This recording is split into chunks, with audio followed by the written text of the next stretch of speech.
कुछ दिन पहले जब आचार्य प्रशांत जी रणवीर अल्लाहवादिया के पॉडकास्ट पे आए थे, तो उन्होंने वहाँ पे बहुत सारे विषयों के बारे में चर्चा करी थी, जिनमें से कलयुग, वेद और उपनिषद, लाइफ का एंड गोल, ये सब क्या मोह माया है, मतलब मोह और माया के बारे में, और घोर कलयुग के बारे में, और अघोर समाज के पवित्र सच के बारे में, पवित्र चरित्र के बारे में उन्होंने चर्चा करी।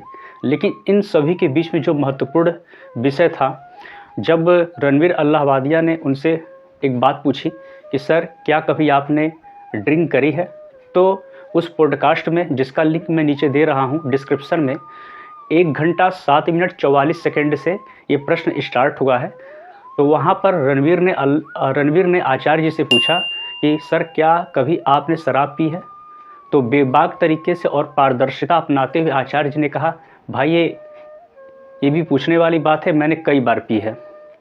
तुम पूछ रहे हो कि एक बार कभी पी है, वो उन्होंने बोला कि वो कई बार शराब पिए हैं, और वो भी हॉस्टल में आईआईटी के समय में वो बता रहे थे। तो 6 साल वो रहे थे हॉस्टल में, आईआईटी के बाद आईआईएम। तो वहाँ उन्होंने पारदर्शिता अपनाते हुए उन्होंने सच बोला कि वो पीते थे। फिर रणवीर ने पूछा कि सर क्या कभी आपने वीड स्मोक करी है, तो उन्होंने बोला नहीं, ये नहीं करा है। तो रणवीर फिर पूछते हैं कि तो फिर आपने स्टॉप क्यों किया, इसको कैसे करा आपने। तो आचार्य जी ने बोला कि कभी शुरू भी तो नहीं किया था, मतलब उनको उस चीज़ की आदत नहीं थी, बिल्कुल नहीं थी। ओकेजनली कोई फ्रेंड की पार्टी चल रही है तो लोगों के आग्रह पर पी लिया करते थे, लेकिन कभी उन्होंने उसको आदत नहीं बनाई। तो वो पुरानी बात थी। और आज आचार्य जी वेद उपनिषद को पढ़ाते हैं, तो उन्होंने सच बोल दिया कि वो क्यों पिए थे। लेकिन उन्होंने बोला कि वो उनकी कमजोरी नहीं थी और वो उसका कभी लती नहीं थे। तो इस बेस पे भी हम किसी को ये नहीं कह सकते हैं कि वो चरित्रहीन व्यक्ति है, क्योंकि बहुत से ऐसे भोग विलासी राजा रहे हैं जो संन्यास बाद में प्राप्त किए हैं। और बहुत लोगों ने, जैसे अंगुलीमाल का किस्सा ले तो वो बहुत हिंसक थे, बाद में वो राम नाम का जप करते हुए वाल्मीकि जी बन गए। इस तरीके से देखा जाए तो ये कुछ भी नहीं है, विशेष इस पर ध्यान न देना चाहिए। और इसमें बहुत सारी बातें हुई, जैसे अघोर संप्रदाय के बारे में उन्होंने ये कहा था कि जो मिडिल क्लास के लोग होते हैं, जो मध्यम वर्गीय लोग होते हैं, वो अक्सर मज़े लेते हैं कहानियों के माध्यम से। तो अघोर समाज के बारे में ये भ्रांतियाँ फैला दी जाती थी कि वो बच्चों को ले जाते हैं या फिर मांस का भक्षण कर लेते हैं, तो कोई तांत्रिक ऐसी घटना होती जिसके वजह से वो कोई चमत्कार कर देते हैं। तो ऐसा कुछ नहीं है।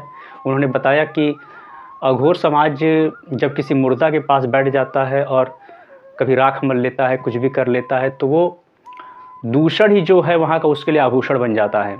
मतलब ये है कि उनके लिए मृत्यु और जन्म, मतलब मृत्यु और जीवन एक समान होता है।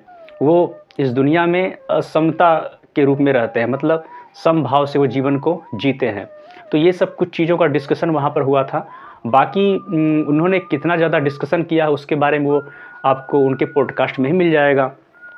और उन्होंने बोला था कि जो उनके ऑडियंस हैं वो नौजवान ज़्यादा हैं, क्योंकि वो 18-20 साल से लेकर के 40 साल के बीच वाले ज़्यादा हैं। तो उन्होंने बोला कि हमारी जो ये गहरी बातें होती हैं, ये सब वही सुन पाते हैं जो 30 से कम वाले होते हैं, क्योंकि उनके साथ इरिवर्सिबल घटनाएं नहीं हुई होती हैं। क्योंकि जिसकी शादी हो गई, चाहे बच्चे हो गए, चाहे वो कहीं और किसी व्यवसाय में चला गया, तो वो ईमानदारी पूर्वक उनकी बातों को नहीं समझ सकता है और वो सुनना भी नहीं चाहता है। तो बोलते हैं कि हमारी बातें बहुत साधारण होती हैं, लेकिन वही सुन सकते हैं जो सुनने लायक होते हैं, मतलब जिन्होंने अपने जीवन में कुछ ऐसा नहीं ला दिया है जिसकी वजह से तो इस तरीके से बहुत सारी चीज़ों का उन्होंने वहाँ पर क्लैरिफिकेशन दिया है और बहुत सारे विषय के बारे में अच्छी जानकारियाँ दी हैं और आसान तरीके से ही बताया है। तो आप जा कर के उनके पॉडकास्ट को देख सकते हैं, लिंक डिस्क्रिप्शन में है।